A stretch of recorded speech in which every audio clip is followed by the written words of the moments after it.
Assalamualaikum warahmatullahi wabarakatuh. Halo, jumpa lagi bersama Kak Iman tentunya di channel Kelas Mandiri. Selamat datang di Kelas Mandiri. Nah, kali ini kita akan masuk di pembelajaran tema 6, subtema 3, pembelajaran yang keempat.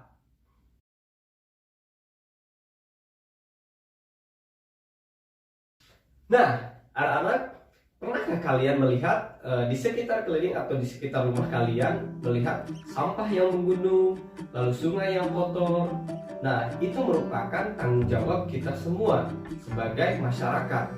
Dan kita wajib terlibat untuk membersihkannya, seperti mengikuti partisipasinya dalam kegiatan gotong royong membersihkan lingkungan halaman bersama Pak RT dan masyarakat lainnya. Nah, sekarang kita akan masuk di permasalahan sosial yang ada di sekitar kita, berikut sampah dan macam-macam. Nah, seperti yang tadi Kak Iman sebutkan, bahwa permasalahan sosial di sekitar kita yang pertama adalah sampah. Nah, yang kedua yaitu adalah kali sungai yang kotor. Nah, sedangkan yang ketiga yaitu adalah bangunan liar. Dan yang terakhir atau yang keempat yaitu adalah kemacetan lalu lintas. Nah, dari keempat ini merupakan adalah permasalahan sosial di sekitar kita yang sering kita, bahkan di Jakarta sering kita temui semuanya ya. Nah, selanjutnya kita akan membahas permasalahan sosial yang ada di sekitar kita. Mari kita bahas bersama-sama. Selanjutnya kita masuk di permasalahan sosial di sekitar kita. Yang pertama ada sampah.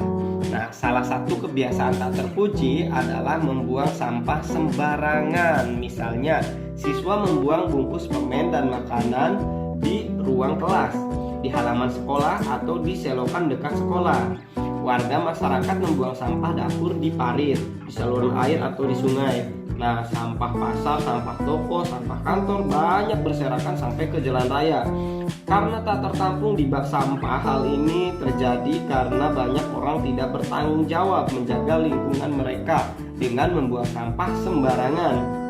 Nah, adik-adik, sampah yang bertebaran di sekolah mengurangi keindahan sekolah karena tidak sedap dipandang dan mengganggu kegiatan belajar mengajar. Hal ini mengurangi kenyamanan para siswa yang belajar di sekolah.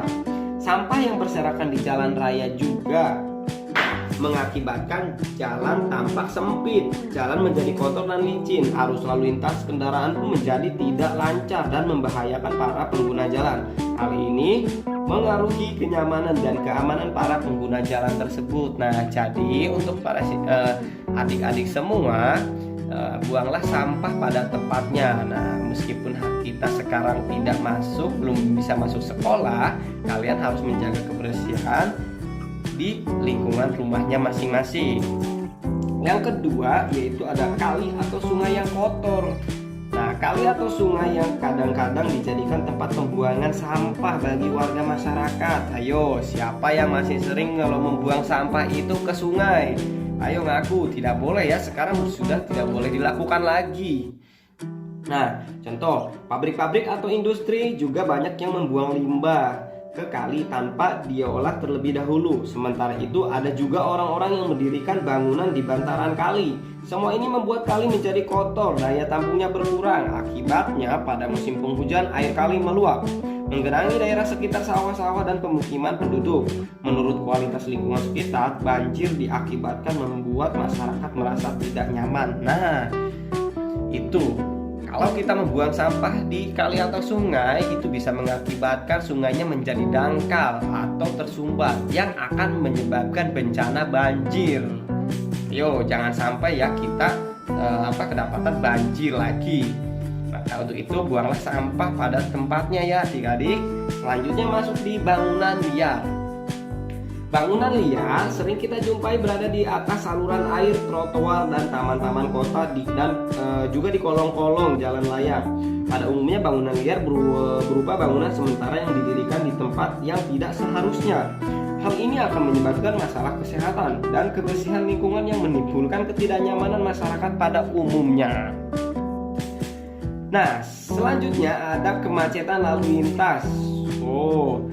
Nah sudah pasti kalau di Jakarta kalian sudah hampir setiap hari menemui kemacetan, apalagi di jam-jam pulang kerja atau berangkat kerja. Nah, kemacetan ini sering terjadi pada saat jam berangkat sekolah, betul sekali, atau jam berangkat kerja tuh, seperti yang tadi sudah saya katakan. Salah satu penyebab kemacetan lalu lintas antara lain banyak pengguna jalan yang tidak melakukan kewajibannya untuk mentaati aturan lalu lintas.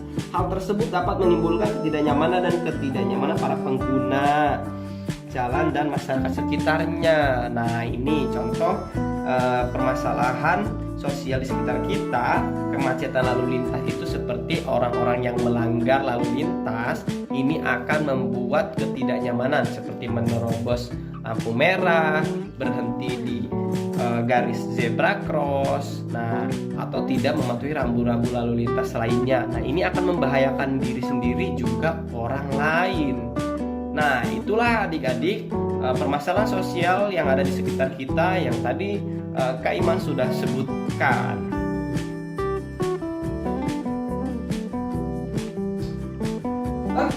Halo adik-adik, mohon maaf ya, Kak Iman sedang memakan makanan khas daerah, nah, atau disebut oleh-oleh khas daerah sebagai upaya pembangunan ekonomi sosial dan budaya.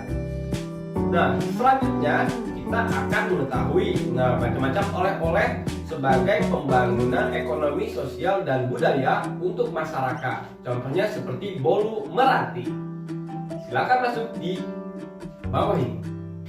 Nah, seperti yang tadi Kak Iman jelaskan bahwa oleh-oleh khas daerah sebagai usaha pembangunan ekonomi sosial budaya. Contohnya seperti di buku kalian, yaitu adalah usaha bolu meranti Medan. Nah, kalau yang tadi dimakan oleh Kak Firman itu namanya sale pisang. Itu adalah khas atau oleh-oleh makanan khas dari Bogor, ya. Oke, kita langsung aja masuk di usaha bolu meranti Medan. Nah, ada yang bilang kalau pulang dari Medan tanpa membawa bolu meranti itu berarti ia tidak benar-benar pergi ke Medan. Nah, ya, siapa yang tidak tahu bolu meranti? Nah, tetapi ternyata bolu ini menjadi oleh-oleh khas Medan mulai tahun 2000-an loh. Aduh, sakit.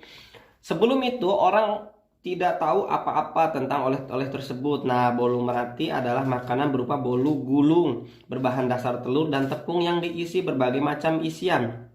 Nah, untuk membuat bolu ini diperlukan oven ya untuk memanggang adonan yang telah dibuat sebelumnya. Saat ini ada berbagai isian untuk bolu ini. Ada isian keju, coklat, mocha, stroberi, dan kacang. Namun meranti berasal dari nama jalan di mana bolu ini pertama kali dijual untuk umum loh anak-anak. Bolu ini memiliki rasa yang khas, lembut, dan cukup tahan lama meskipun tidak menggunakan bahan pengawet. Siapakah orang di belakang bolu terkenal ini? Yuk kita cari tahu bareng-bareng ya anak-anak ya. Nah, seorang ibu bernama Ailing ya, suatu hari menitipkan bolu buatannya di toko milik salah satu kerabat yang berlokasi di Jalan Meranti.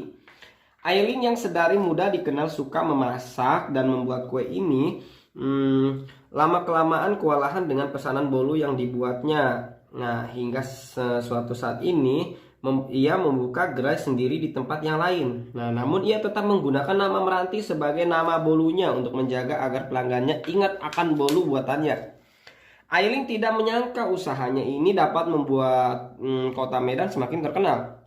Banyak orang telah mendapatkan manfaat dari usahanya membuat bolu. Bahkan ia pun membuat gerai di Bandara Udara Internasional Kuala Namu untuk memudahkan pelanggan mendapatkannya sebagai oleh-oleh khas Medan. Nah, itulah cerita singkat bagaimana asal-usul bolu meranti yang atau khas makanan oleh-oleh dari Medan, anak-anak. Itu adalah salah satu contoh oleh-oleh khas daerah.